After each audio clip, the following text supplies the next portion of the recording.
Let me apologize again. I think it sounds like a joke to be late for an online seminar while going to the place where the seminar should take place in person in normal times. But anyway, so I'm going to talk about this, I would call it series of work that have been done in the last year and few months, mainly with Sebastian Renopeter and Lukas Witkowski, and then for other project, other people, the collaboration with other people listed here. So this is the plan for the talk. So I'm gonna talk about an effect that could have taken place during inflation.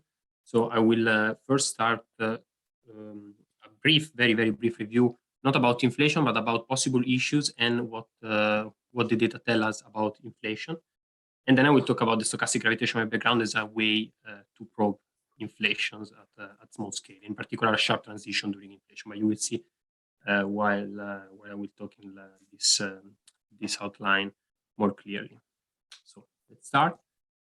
We might say that cosmic inflation is perhaps the best theory of the very early universe that we have nowadays. At least he explained in a very simple manner this assumed exponential expansion of the universe in its very early stage. There's an idea put it in the 80s that still generate a lot of attention and a lot of work.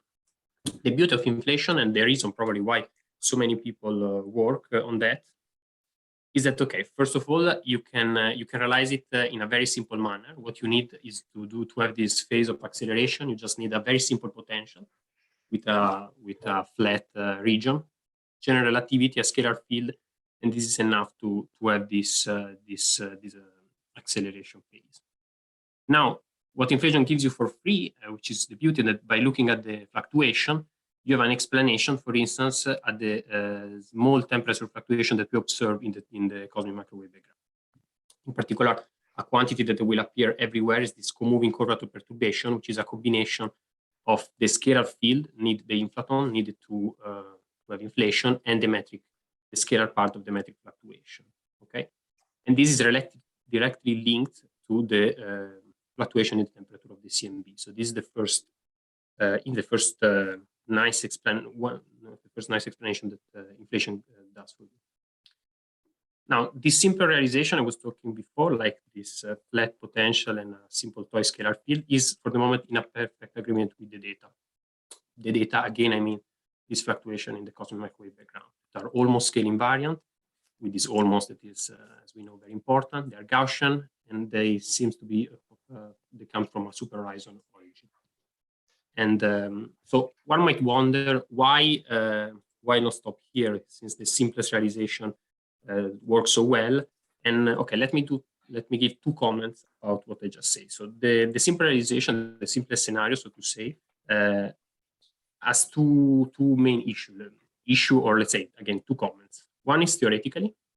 So again, it's hard to believe that this single field is not just a phenomenological effective description. By single field, I mean, again, not just single field, but single field without, in the simplest realization. And experimentally, as you will see, the picture is consistent with the data, but data constrain only a small part of the inflationary history. So theoretically, to elaborate a bit more, what I mean is the following. What you hope, again, to stress this concept, is this, to explain the data. And what you find when you look for a more completed UV construction, UV embedding inflation, is often something much more complicated, where we're finding a flat region that sustains the famous 60-fold of inflation that we need to explain the CMB is rather difficult.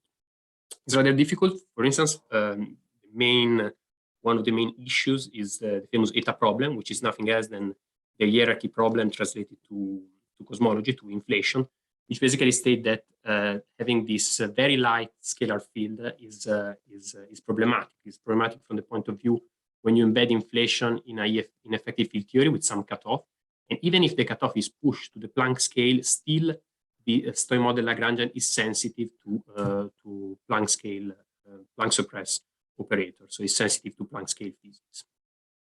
And as I was saying before, when you try to do top-down construction, like in supergravity or in string theory, often what appear are multiple fields living in a curved field space, manifold, and a dynamics that might be much more rich than what you would maybe expect by this flat potential.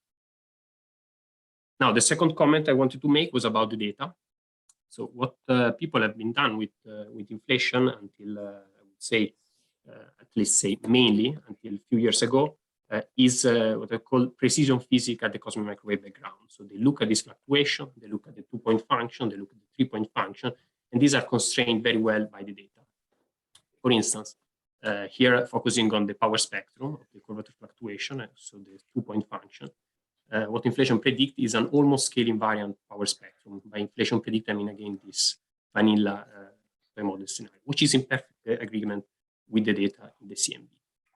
Now, obviously, people have looked at deviation from this, for instance, already at the scales of the CMB and large scale structure, what I call large scale structure features. So I've looked at small oscillations that are justified from a theoretical point of view once you try to again look for deviation from the slow roll inflation scenario when you try to add fields or add features in along your potential, and these departures from the vanilla scenario often manifest themselves in oscillations. We have, for instance, here IFT Matteo Braglia, which has worked quite a bit on that, and for the moment, data of the CMB tells us that there are no features in the CMB data. Even the small oscillations are compatible with no oscillations. Now, the second thing that one observes from this is that the power spectrum is constrained at this scale. You see here, these are scale corresponding to above 1 megaparsec. Okay, for scale much smaller than 1 megaparsec, assuming that the power spectrum, which is an example here, will continue in this way, is like assuming that inflation will continue undisturbed until its end. So that's what I would call a huge extrapolation. There are good reasons to believe that something more abrupt can come up in this region where inflation is basically almost unconstrained by the data. And the reason to look at that is not just because from a theoretical point of view is not completely natural to assume that that inflation will continue undisturbed along its along this flat potential, but also because a peak of this way in the scalar power spectrum has a lot of interesting consequences observationally, like for instance in primordial black holes or in the stochastic gravitational wave background. And this will be mostly the focus of the talk, in the sense that something that could have happened during inflation at this stage where inflation is unconstrained can be related by looking at experiments. So experiment can be related, sorry, to a peak, so to a particular frequency in a gravitational wave background spectrum, and therefore future or current gravitational wave experiment can probe really different part of these dark ages of inflation, this part of inflation which is unconstrained. Okay, and in particular, if these events generating the peak, this again is I'm focusing as an example on the power spectrum, happens on a short time scale. So you have a sharp transition during inflation. This peak manifests himself with characteristic oscillations. Then, as we will see, will leave imprints in the stochastic gravitational wave background. Now, you might think by this argument that something, let's say, that something that happens on a very short time scale, as we need here, delta t much more than the typical Hubble time, is kind of an artifact. But okay, just for fun, let me make an analogy with the 60 fall of inflation and the 9 months, the 40 weeks for the fetus to grow in the belly of the mother. So also here we have a sort of exponential process that happens in a sort of smooth way. And also here you have localized events that are very sharp, that are characteristic on top of this smooth, I would call it exponential expansion. And it could be, I don't know, the exact moment where the baby turns in the belly. And these again are effects that have an observational consequence. They could happen or not, but again, theoretically one can expect to take place. Okay. Now, stochastic background gravitational wave, which will be the second ingredient to understand, let's say, the rest of my of the research I want to present today. So what is the stochastic background of gravitational waves? The, let's say, textbook definition is detector dependent, because it literally say random signal produced by many weak, independent, and unresolved sources. And since these are unresolved sources, it means that they do depend on the sensitivity, on the resolution of the instrument. In particular, when the angular size of the region that is emitting gravitational wave is correlated, transposed to today, it's much smaller than the detector resolution. For instance, events that happens in the very early universe, then the only things that you can do is to treat the Hij, so the metric perturbation, as a stochastic variable. And the quantity that will appear in everywhere in the rest of the talk is the gravitational wave energy density per log of frequency, if you want, normalized with the critical energy density of the universe today. And this is obtained basically by doing an ensemble average, which translates in when the variable is stochastic, to look at the point at the 2-point correlation of the metric perturbation in this way. Okay. Now there are searches for the stochastic gravitational wave background, also now with current gravitational wave detector. And the gravitational wave background can be of astrophysical origin. Let's say all the astrophysical events that you cannot resolve in your detector, like early spiral phases, compact binary, for instance, collapse of supernova, etc., or cosmological events that happen so early, such a way, as I was saying before, you don't have the angular resolution to detect the single gravitational wave. Or another option again is that the gravitational wave process source the metric perturbation is stochastic by itself. And among the early universe processes I will focus on, you can have many sources like first order phase transition, topological defects, the most famous one. I will focus again on the stochastic background generated and sourced during inflation. Okay, so first of all, there is, once you assume inflation, there is one stochastic gravitational wave background, perhaps the most famous from the early universe one, which is given for free. This is the usual enhancement of the vacuum fluctuation due to the exponential expansion of the universe. Just you look at the metric perturbation in the vacuum, and the tensor power spectrum of this curvature fluctuation is directly related to the energy density in gravitational wave that you can observe today.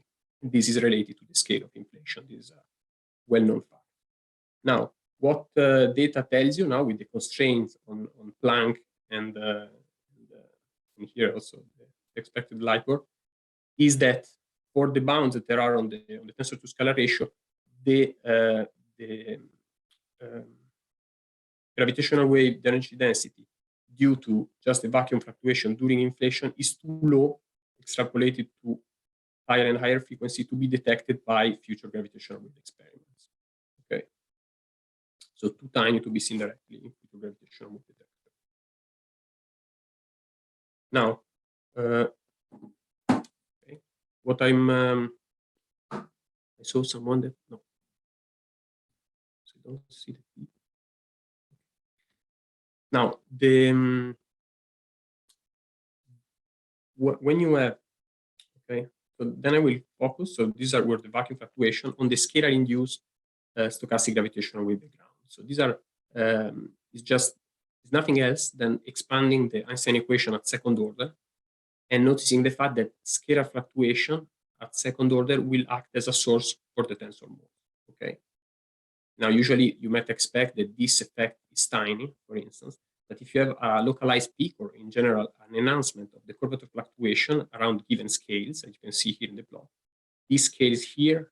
So let me explain this plot for a second. This is the co-moving horizon, okay, and this is time that goes from left to right. Now, when you have some scales associated to this peak, for instance, as usual during inflation, the prediction is that they freeze outside the horizon. And when they re-enter, in this case, they will preserve their power that they have gained during inflation, and they will source gravitational waves here. They will source the tensor modes through this diagram, basically, which is this one. This is what I will call in the rest of the talk a scalar-induced post-inflationary gravitational wave, because they have an inflationary origin, but they are sourced at the horizon re-enter of the fluctuation, where they source the tensor modes. After a while, the source terms decays, and the gravitational wave starts to propagate freely until hopefully we can observe And this is very relevant, for instance, for scenarios, not only, but for scenarios where people try to explain the dark matter with primordial black holes due to an inflationary origin. So for their model, you need a peak in the power spectrum, and this peak in the power spectrum will give you as a secondary product this gravitational wave at horizon reentry after inflation. Okay. So as I was saying, they depends on the primordial power spectrum of zeta, which is again the power spectrum at super horizon scale of the variable zeta.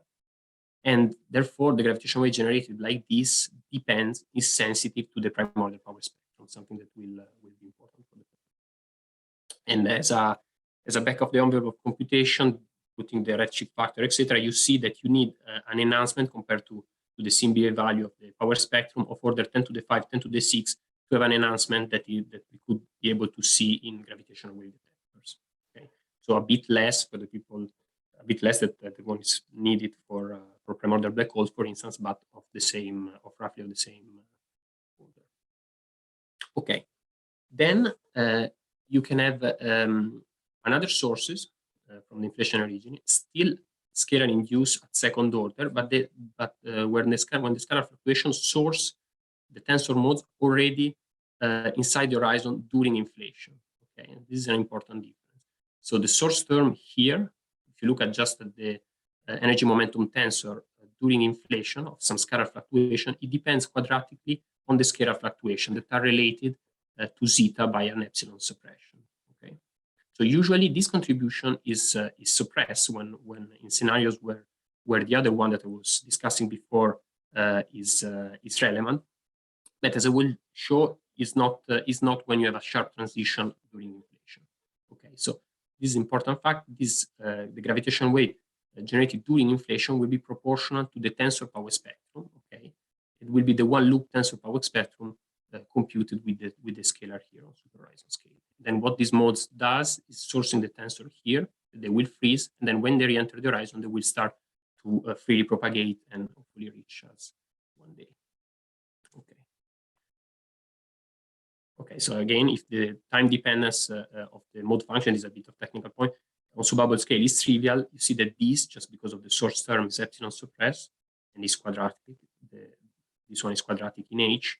You will have an epsilon square suppression compared to what they call omega radiation, which is the gravitational wave generated after inflation, the one I was talking in the slide before. I say during radiation because usually you assume that this has happened for modes that re-enter the horizon during radiation domination, so that are at the right frequency to be observed in future current experiments. Okay, so now if you maybe have some question, in any case, you have all the, let's say, basic tools to basically get the main result of all these work that I will show in the next slide. So I will leave a bit of suspense, and maybe if you have question at this moment, it would be a good time.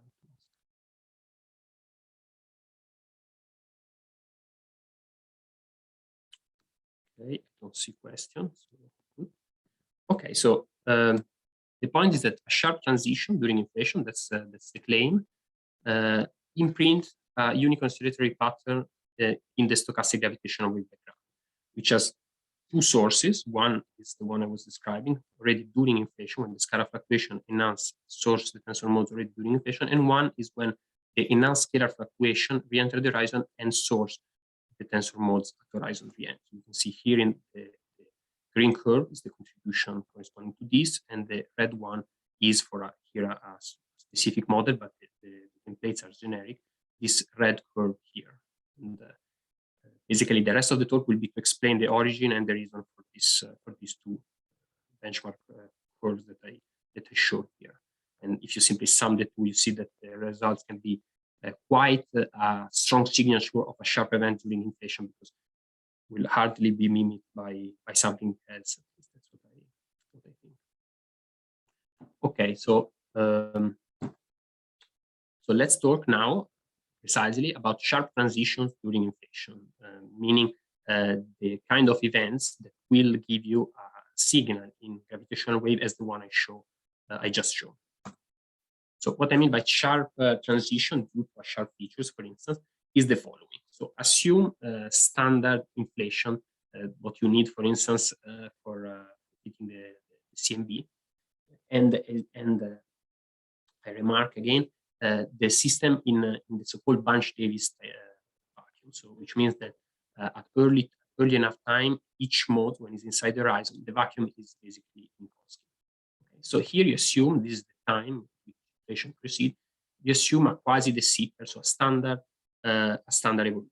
Then at some point along the inflationary history, you have what we call a sharp feature.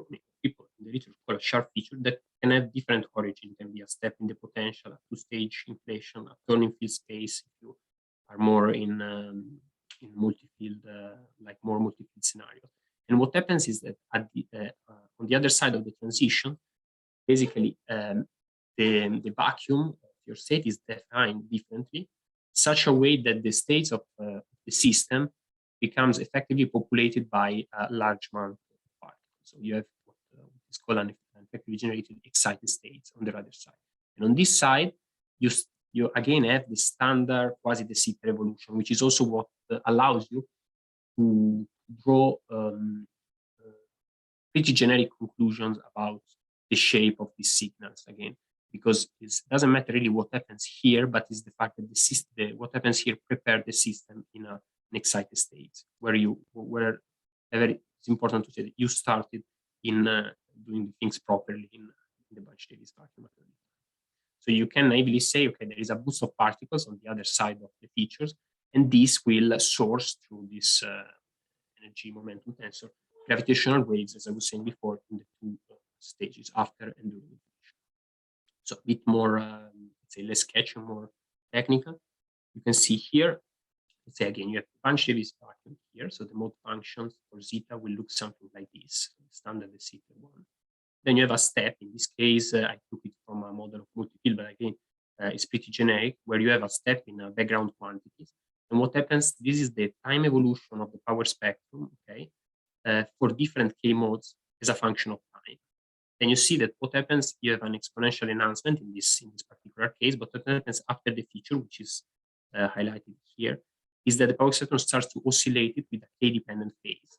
And then it will freeze when this mode becomes super horizon. So in the out region, you have what is called excited states, so you have to match this solution with something like this, okay? And you end up with a state where, again, the mean number of particles is much larger than one. So what you have here, for instance, focusing for the moment at the level of the power spectrum at late time, is that this K-dependent phase, that the modes peak due to the sharp feature, translates in a power spectrum. This is the picture, the snapshot of the power spectrum at late time. It peak a frequency that select the scale at which this feature happens. So if you want the scale at which the excited state starts to evolve. And in particular, if this is narrow enough, there is a universal phase between the two Bogoliubov coefficients here, so that you can write generically the power spectrum as here below. So basically, in this form, where P naught is, if you want, the not enhanced, the standard single field roll result, while these are the contribution due to this sharp return to this excited state that depends on beta. Okay? And this, just for completeness, I put the quantization condition on this Bogoliubov coefficient that you will see in the next slide will be are quite relevant to draw the following conclusion. So let's assume again that we're interested, as we said before, in scenarios where you have a peak in the power spectrum. Okay? So this enhancement of the power spectrum needed if you want to observe to have a power in gravitational wave that is observable by some future experiment. You need, if you don't do anything to your let's say standard single field prediction, you need to have this parameter alpha square, so one of the two Bogoliubov coefficient, much larger than one. Okay, to have an enhancement, this will be the envelope of the power spectrum. Now you see that this parameter much larger than one, plus added to the quantization condition that impose this, implies trivially that also beta square is much larger than one. And beta square is precisely the signal that you have a large amount of particle production. And then now, if both these are much larger than one, you see that the ratio is order one, and the ratio gives you exactly the order of the oscillations in the scalar power spectrum. So what is important here is that this type of power spectrum written in this way, as I was saying, people have studied in models where they were looking at features, for instance, in the cosmic microwave background.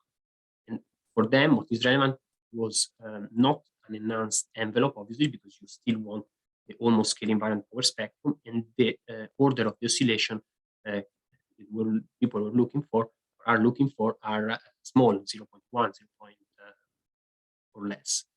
Now here the situation is pretty different, because what you want is an enhanced power spectrum, so to have enough power in gravitational waves, and this gives you automatically, we've noticed, order 1 oscillations in the scalar power spectrum. And these order 1 oscillations in the scalar power spectrum are the key, at least for a part of the signal we were showing before, to have a counterpart in the stochastic gravitational wave. So this is an example, for instance, of a power spectrum with analytical computation on top of it for a multi-field model. Now, it's not necessary to list the parameter and the scenario, but it's just that this ratio here between the power spectrum, the enhancement of the power spectrum compared to the single field case is given by this formula that approximately takes exactly the form envelope plus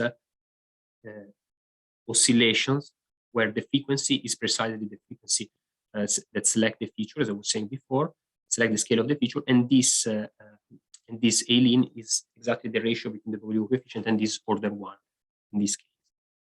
Okay. So, okay. So now let's see. So for the moment, I explain, just to give you a summary so far. I explain what physically does a sharp transition during inflation, as the one I described. Then I show the effects on the scalar power spectrum. And as I was saying before, I said that the post-inflationary source gravitational waves, scalar induced one, directly depends on the analytical form of the power spectrum. Okay? It directly depends on the power spectrum. So now, after having described that, it will be relatively easy to convince you of what happens to the post-inflationary stochastic gravitational wave. So, as I was saying, to compute that, you have a formula which is a convolution that depends on the transfer function, that basically depends on when these modes re-enter the horizon, at which epoch of the inflationary cosmological history will re-enter the horizon.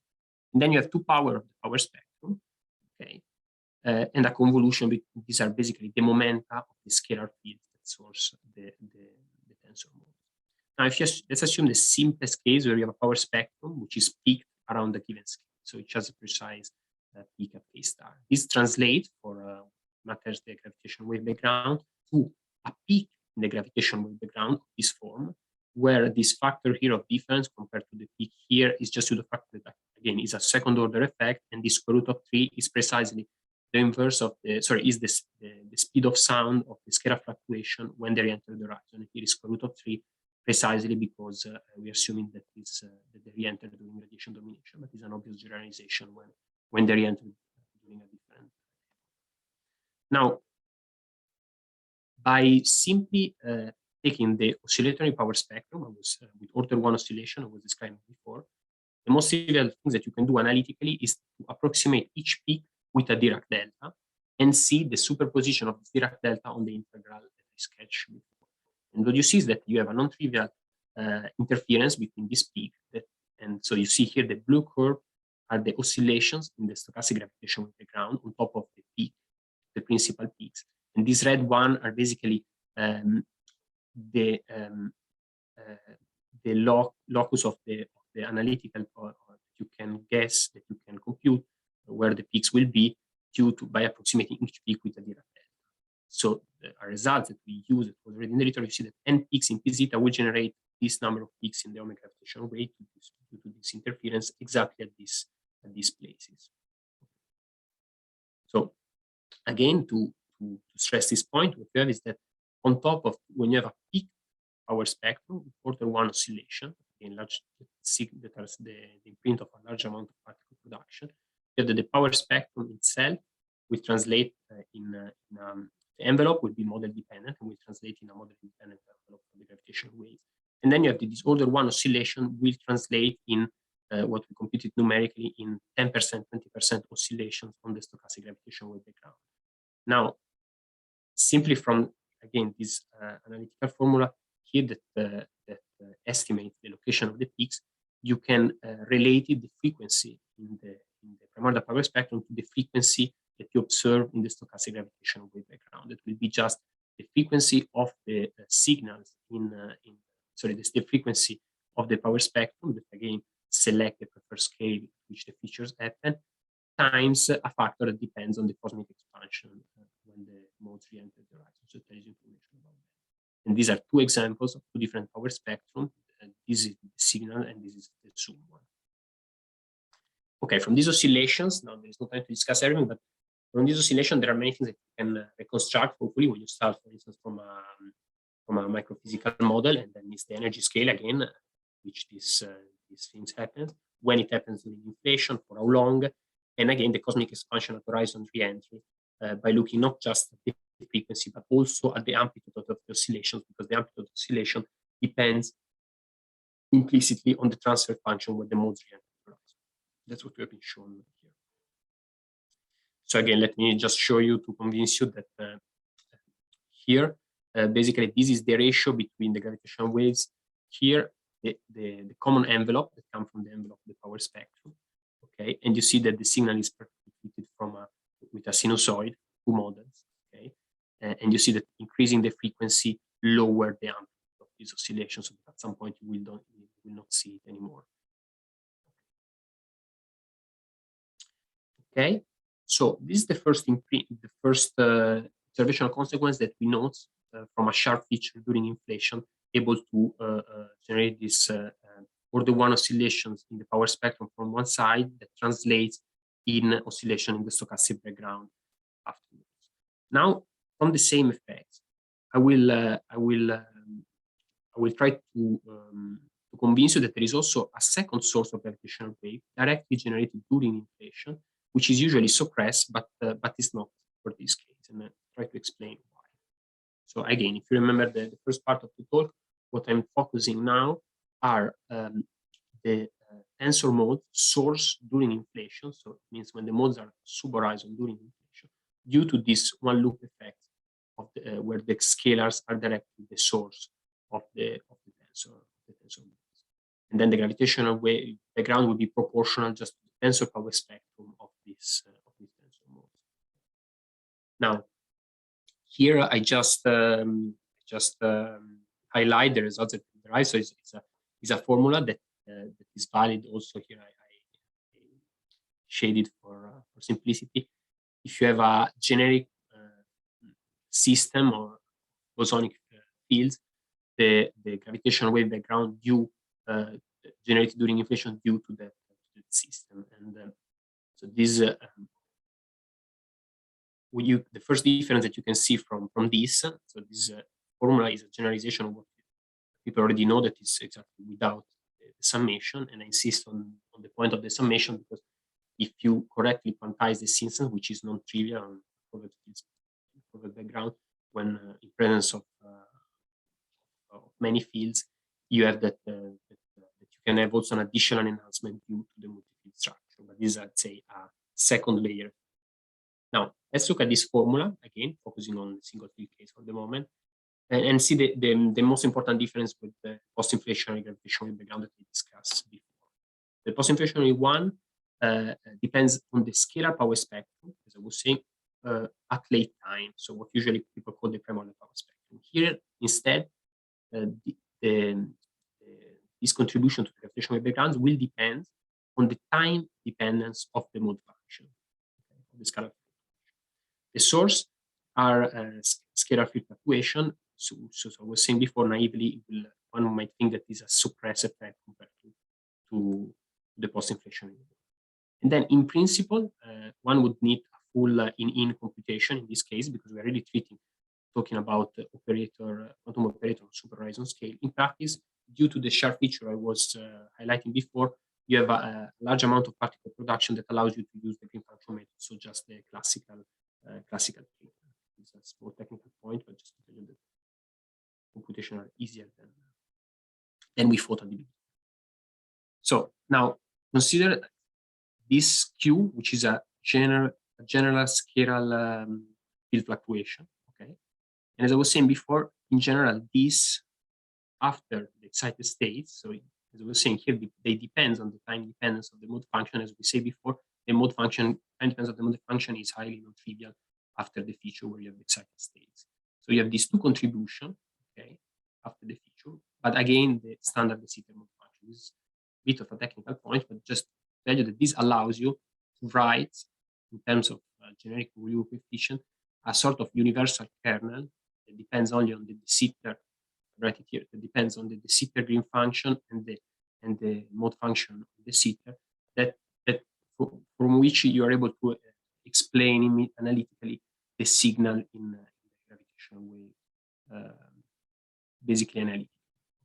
So this again highlighted leads to generic analytic prediction. And the analytical prediction you can guess basically the simplest ways from the following fact. Here, maybe it's for the expert of inflation, as usually you have positive and negative frequency modes. The excited states is precisely what gives you is an excitement, because beta will be much larger than 1, of these negative frequency modes. And so in this sum, you have contribution with the minus sign. So basically, you have a constructive interference between positive and negative frequency modes. This just for the people, again, expert on inflation, is analogous to flat non-Gaussianity with excited states. And this gives you precisely the enhancement in a technical manner of this tensor modes during inflation. And this is the result. So again, that expression allows you to write a generic template for omega gravitational waves that just depends on the fact that you assume large amount of particle production and Bogoliubov coefficient again peaked, so the scalar power spectrum peaked around a given scale. And this you have this shape from which you can see, for instance, the enhancement compared to the contribution during radiation that has a factor that depends, as I was saying before, on the number of fields, quadratic, for instance. There is the epsilon square suppression. Then there is this gamma factor, which is, if you want, the imprint of the excitement, which is the ratio between K star, which is the peak of the primordial scalar power spectrum, and K feature, which is the scale at which the excited states emerge. So basically, this delay between when the excited state is source and when the scalar fluctuation peak, and that is usually much bigger than 1 in these cases, gives you a power of enhancement to this spectrum. Here I just took the ratio between, if you want, in one loop tensor power spectrum in vacuum, which is this blue line, so basically 1, because it's just a ratio here, and the excitement here due to an excited state in single field, and again in a 2-field scenarios, which has just this power of enhancement. And here I superimpose the red dashed line our analytical estimate. Okay, now once you have the two signals and you understand the location of the peak, the two templates for them, you can do, if you want, a bit of spectroscopy. So let me just remind you again a couple of definitions. So K features is the scale at which the excited states emerge. It's the scale of the corresponding to the time. Okay? And this is roughly the location of the peak of the tensor mode source during inflation.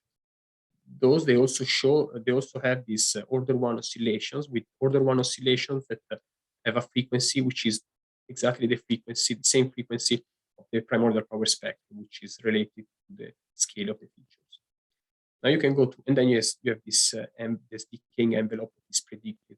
Initially scaled to the minus cube, and then it drops, which is predicted by this analytic. Then you have the contribution during post-inflationary 1, which has also 10% oscillations. These oscillations will have a frequency, with a higher frequency, with a factor that depends on the cosmic expansion at the time of horizon reentry. So basically, by combining this oscillation with this, for instance, you can guess the cosmic expansion at horizon reentry.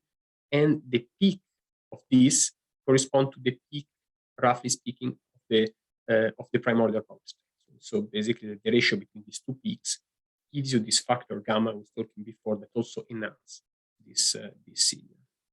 Okay, and okay, I think so. Here I just plotted for specific value just to show you that you can have such a signal, for instance, in the Lisa band. It's just an arbitrary choice of where you put the scale of the features. Okay, so in the few more minutes I'll have, let me say something about theoretical constraint of this type of scenarios by commenting in the paper and try to explain what it is. So usually, let's say most common things, if you ever heard about excited states, there are always constraints coming from perturbativity and back reaction. So you have this burst of particle, loosely speaking, that can back react on your background or and can change and can spoil the background prediction. So this substantially this separation that we do usually background plus fluctuation. So we have estimate in multi-field scenarios in which you can have this type of signal, but then so recently another paper where they have basically the same estimate obtained by a very different means. That this is the kind of that should satisfy both this parameter gamma, which again, stress again, is the ratio between the peak of the scalar power spectrum, which corresponds to the peak of this signal, and the scale at which the features appear. Okay, it has to satisfy this. The parameter power spectrum has to be smaller than a factor that can be order 1. Let's say we did an back of the envelope computation, but this is just proof of principle to show you that not everything is allowed, in the sense that you have to be careful when you play with this type of model to what you can do to hope to have a signal that will enter in the right with the right amplitude to enter in some possible detection curve and sorry, and what you can do that is where you still have theoretical control. And so, for instance, let me just comment on this plot. So you see the red curve. Let's say the gray region is the one that is excluded. Here you have the enhancement of the power spectrum, and here you have this factor gamma. So the gray line is the region that is excluded by perturbativity, for instance, in a particular scenario, okay, in a particular mechanism. Okay, and then you have this line of constant, this horizontal line, are line of constant, if you want, contribution of post-inflationary gravitational waves. So this is the contribution during radiation. For instance, if you want a contribution of the order of 10 to the minus 14, because you say all points of parameter space above this line here will give you a signal that is above 10 to the minus 14, if you see, if that is what you need. The same things you can do with the contribution from omega inflation, which are this line. These are line of constant peak of omega inflation. And then you see basically that this green region here is the part of parameter space, the only part of parameter space that is left once you combine what the part of the parameter space needed to have an observation, for instance, and the part of parameter space that is excluded by perturbative control. And you see that they are really constrained. You could pick whatever point here, but after doing this carefully, you see that this is not allowed. And the same for the contribution from omega inflation, which is here. You will extend these stripes here highlighted in yellow. This is the region of parameter space where basically the contribution from the inflationary tensor mode will be, say, possibly detectable by LISA, let's say, so above 10 to the minus 14, and you will not be in trouble by perturbativity. Now, precisely because this region is not so, it can constrain quite a lot the parameter space. This is one of the open questions. It demands in this type of models a rigorous derivation of these bounds. The main point here is to show as a proof of principle that once you combine theoretical constraints and the threshold to have to be so that the signal is high enough, the parameter space is really much constrained.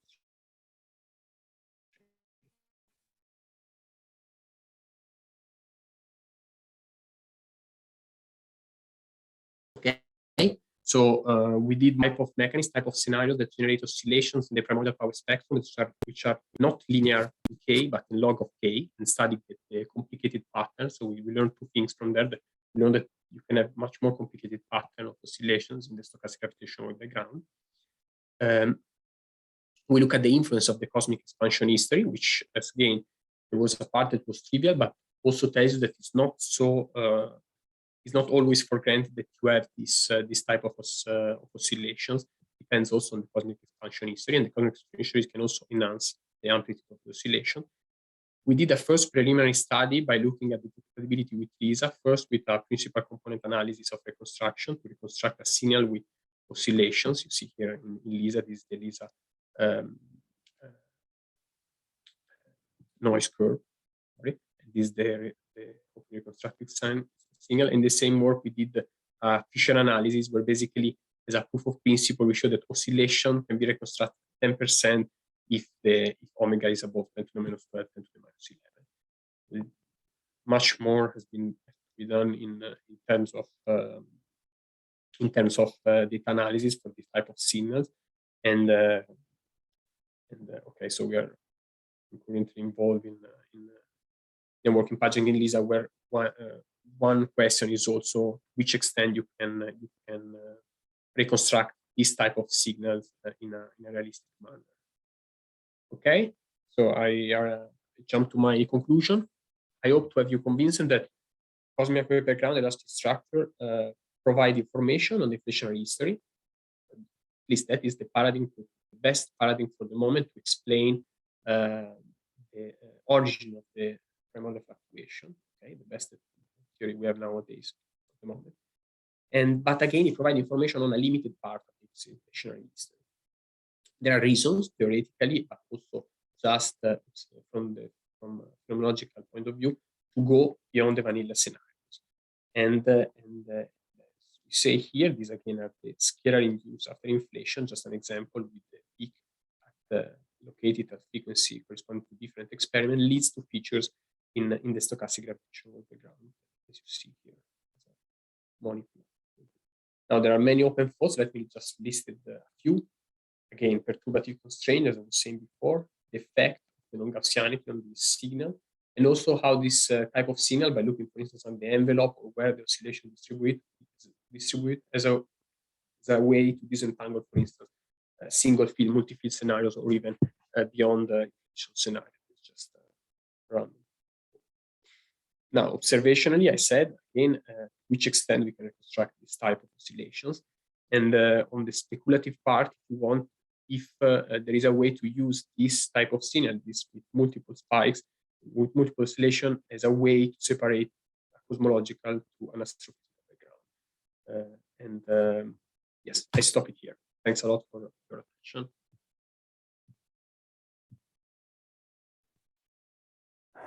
Okay, thank you, Jacopo, for the talk.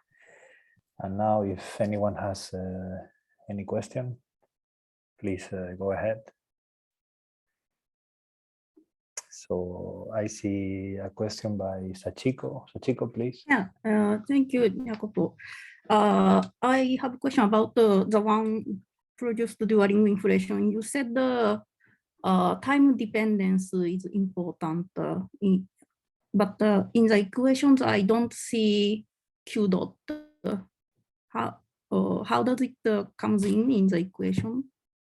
Okay. So it's not dependent on the time. I don't want to restart from scratch. I just do this. So basically, okay, I can reply also before showing the equation.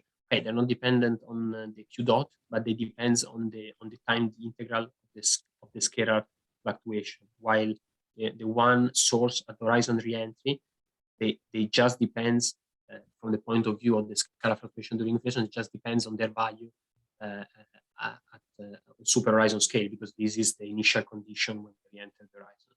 While here is really a computation that takes, in principle, the time dependence of the mode function from minus infinity, and then after you liberalize is actually the time of the feature until the end of inflation. So precisely because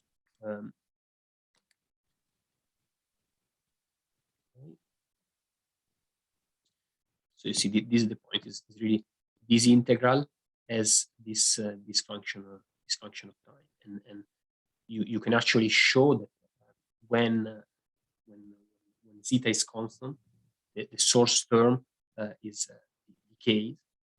Okay, so that this is really is really happening, apart from the part that you have to normalize away that comes from the bunch theory, happens when you have a non-trivial time dependence on sub-horizon scale. So this is the first, I don't know if it's clear, but it's the first observation that you do before doing any computation. Then in this case of excited states, you can also see that precisely the kernel that you obtain after integrating over time, okay, has this structure that is, and you can really see that this source, once you have this negative frequency modes, that you have it precisely in presence of excited state, because it's disturbed.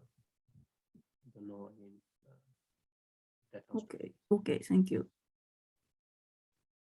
Is it possible to cancel out during integration, or sorry, I didn't understand. Is it possible the oscillation cancels out during the integration?